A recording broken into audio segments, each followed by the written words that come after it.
When I started out of art school, I was a painter.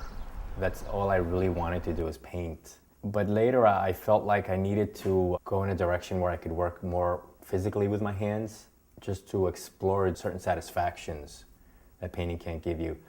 Right now I'm very excited about using silk and wool and metal, aluminum, all these types of coatings. I love the weight of the sculpture, something that a canvas can't give me right now. But down the road, I'm always going to be a painter.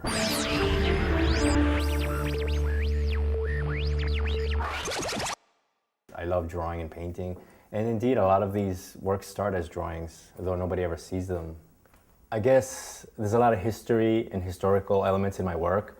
Societies have their successes and their failures, and I think this happens cyclically. Visually speaking, the sculptures, they do have sort of visual cyclical elements, or these round shapes to them, and that sort of ties in also to the cyclical part of the title.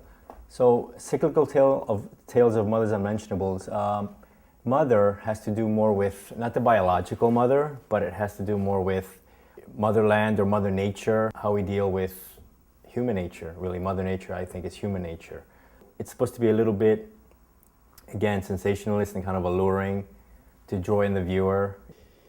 Ancient mythology, Greek, Roman, even Norse mythology plays a big part in my work. I enjoy the sort of superhuman nature of the protagonist, cyclical again, journeys where, the fallen hero, who was once high and mighty, has fallen and is now, better for it, in a way, though he's lost everything. Like you can see sort of psychological aspects to it that you might say this is maybe a darker side of human nature or maybe a playful side. We can see it more so, I think, in the Icarus at the peak of his arc, Empire's piece. Basically, I wanted to create this charred sort of man helicopter amalgamation and tie in the Icarus myth to it. And, it alludes to pride and hubris and all these kind of grayer tones in human nature. It also shows us how we can be very resilient at the same time. So, it's a double-edged sword, with the tapestries. If you look at graffiti, it's the most creative and destructive thing I can imagine right now. And it does come sort of into being in its own kind of Rorschach way in the tapestries. And the Rorschach is the psychology basically of the good and evil. So the tapestries are basically a 6-year long project that's now coming to finish. Well, I shoot a lot of photography around the city and throw it all in the computer and sort of start to digitize it and Rorschach it and change its identity, so to speak, but still keep that feeling that it is something that was sprayed somewhere or written maybe. Then the fun part begins where I would try to collaborate with a weaver in a totally separate part of the world and have them try to interpret this iconography in their own craft. What might start off as this contemporary scripture on the street is then woven in this universally recognized craft that's thousands of years old, and we all recognize it to be a tapestry. If we look at the tapestries, there is a little bit of a socio-political aspect to them. I sort of tried to create this outsourcing of our own culture, our own subcultural iconography to a separate part of the world. I think that sort of reflects how we today as a society deal with our socio-political part in the world, where we intentionally or maybe unintentionally export our ideologies to virtually every part of the world. And a love-hate relationship develops because of that.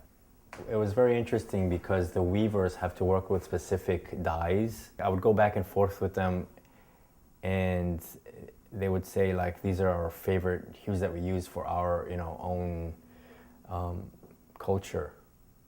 So it was basically finding a balance between what our culture perceived to be great color and what theirs does and what their limitations of dyes were. I thought we came to a good middle ground and sort of the amalgamation was complete now. You know, they, in a good way, kind of mimic a sort of 21st century Silk Road where there's open trade and exchange of ideas and that sort of thing, and I think they echo that as well. The way they tie into the sculpture are, the sculptures themselves feel like a 3D drawing, and it's sort of an extension of like the drawings that you see on the tapestries. You have a lot of stark sort of shapes that butt against each other in a chaotic fashion, and I think the sculpture showed that in the 3D world. The way I basically start when conceiving a sculpture is I would do a lot of drawings at first. Then I would work digitally to try to refine the piece and make it look like it may look in real life. So, I mean, it's a trial and error process, and depending on the complexity of the sculpture, more drawings might be needed, maybe small models. I think that an artist does his best work when they follow their strongest interests. And for me, you know, I love biology and sociology and sort of the social sciences, and I kind of see myself more as a researcher in a way. I don't see myself fully as an artist, maybe a social scientist exploring and trying to sort of ask questions about things.